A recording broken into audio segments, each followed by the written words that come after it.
بسم اللہ الرحمن الرحیم۔ السلام علیکم ورحمۃ اللہ وبرکاتہ۔ تمام تعریفیں اللہ کے لیے ہیں جو بڑا مہربان رحم کرنے والا ہے۔ آپ صلی اللہ علیہ وآلہ وسلم پر لاکھوں کروڑ درود و سلام، جن کی بدولت یہ کائنات وجود میں آئی۔ یہ عمل تہجد کی نماز پڑھنے اور فجر کی نماز پڑھنے کا پابند بنانے والا عمل ہے۔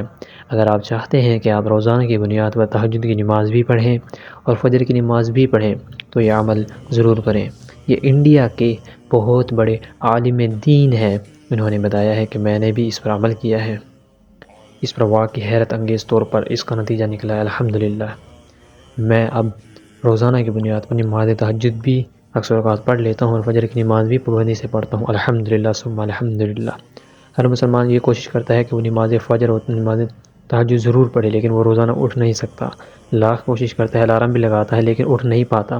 اس کی بہت سی وجوہات بھی ہیں، جیسا کہ رات دیر تک موبائل چلانا، دیر سے سونا اور بھی وغیرہ وغیرہ۔ لیکن اب آپ یہ عمل کریں، انشاءاللہ تعالی آپ تہجد کی نماز میں بالکل فریش اٹھیں گے اور آپ کی انشاءاللہ تعالی نماز فجر بھی قضا نہیں ہوگی۔ چلیے چلتے ہیں عمل کی طرف۔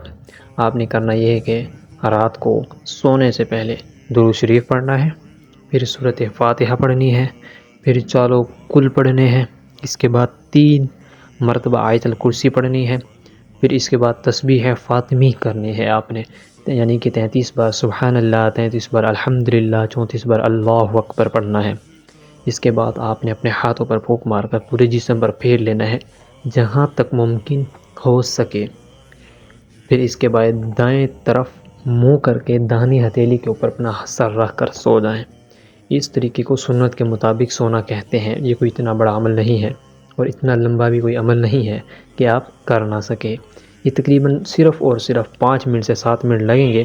اگر آپ تہجد کی نماز پڑھنے اور فجر کی نماز پڑھنے میں دلچسپی رکھتے ہیں، واقعی آپ کی نیت ٹھیک ہے، تو آپ یہ عمل ضرور کریں انشاءاللہ تعالی۔